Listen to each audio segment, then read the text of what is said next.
Assalamualaikum warahmatullahi wabarakatuh. Alhamdulillah wassalatu wassalamu ala rasulillah wa ala alihi wa sahbihi wa mawalah, amma ba'du. Nama saya Marhama, saya dari 6D Prodi Ilmu Al-Quran dan Tafsir Sekolah Tinggi Agama Islam Al-Anwar Sarang. Video ini saya buat untuk memenuhi tugas UAS mata kuliah kajian gender yang diampu oleh Ibu Fatona K. Daud LC.MPhil. Di sini saya akan menguraikan tema tentang poligami dalam perspektif gender. Sebelumnya semuanya sudah pasti tahu ya apa itu poligami. Poligami adalah keadaan di mana seorang suami atau seorang laki-laki beristrikan lebih dari satu. Ayat yang sering digunakan sebagai dalil diperbolehkannya poligami yaitu surah An-Nisa ayat 2 dan 3 yang berbunyi, wa in khiftum alla tuksitu fil yatama fankihu ma taba lakum minan nisa'i mathna wa thulatha wa ruba'. Fa in khiftum alla ta'dilu fawahidatan aw ma malakat aymanukum dzalika adna alla ta'ulu al-ayah. Berdasarkan riwayat dari Imam Bukhari dari Urwah bin Zubair dari Sayyidah Aisyah radhiyallahu an, dikatakan bahwa ayat ini turun berkenaan dengan seorang anak yatim yang berada dalam pemeliharaan seorang wali. Kemudian wali tersebut mencampurkan hartanya dengan harta anak yatim tadi. Lalu wali tadi juga tertarik dengan si anak yatim dan ingin menikahinya, tapi tidak mau berlaku adil terhadapnya, seperti tidak mau memberi mahar atau memberi mahar akan tetapi tidak sama dengan mahar yang diberikannya kepada istri-istri yang lainnya. Atau juga tidak mau menafkahi si anak yatim. Maka menurut Sayyidah Aisyah berdasarkan ayat ini, seorang wali yang demikian itu dilarang menikahi si anak yatim kecuali dia mau berlaku adil kepada si anak yatim tadi sebagaimana dia berlaku adil terhadap istri-istri yang lainnya. Tadi juga di ayatnya itu dijelaskan, wa in khiftum alla ta'dilu fil yatama, jika kamu takut untuk tidak mampu berlaku adil terhadap anak-anak yatim, fankihu ma taba lakum minan nisa'i mathna wa thulatha wa ruba'.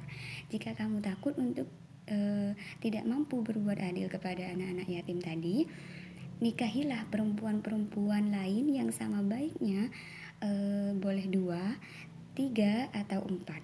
Tapi selanjutnya juga dijelaskan, fa in khiftum alla ta'dilu, jika kamu juga takut untuk tidak adil kepada istri-istrimu, 2 istrimu, 3 istrimu atau keempat istrimu, fawahidatan, maka satu saja, aw ma malakat aymanukum, menurut Imam At-Tabari, atau gaulilah hamba-hambamu, itu lebih zalika adna alla ta'ulu, itu lebih menjauhkanmu dari dosa tidak berbuat adil terhadap perempuan, seperti itu.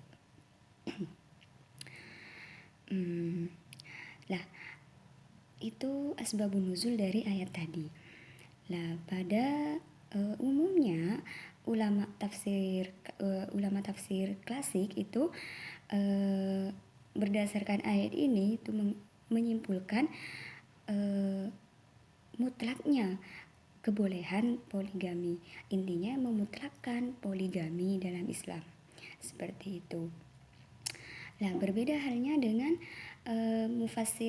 para penafsir reformis yang mereka menggunakan pisau analisis gender.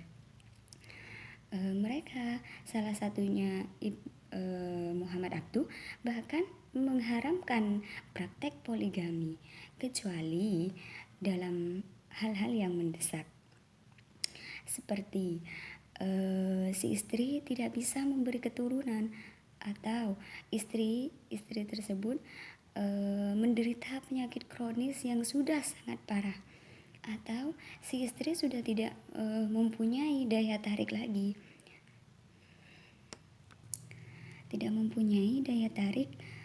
untuk berhubungan biologis lagi.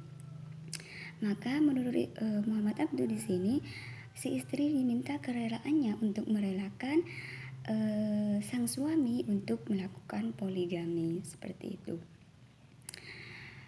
Jadi menurut perspektif gender, poligami dalam Islam itu dilarang jika tidak dalam keadaan yang mendesak, tidak dalam keadaan yang darurat seperti itu.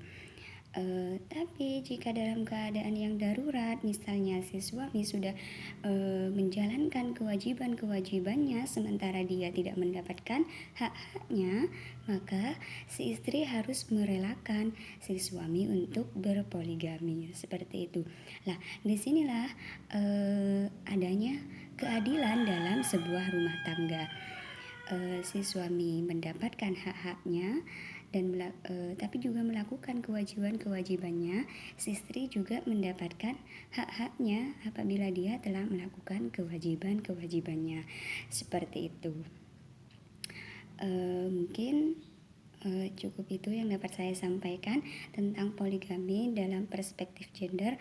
Kurang lebihnya saya mohon maaf yang sebesar-besarnya. Wassalamualaikum warahmatullahi wabarakatuh.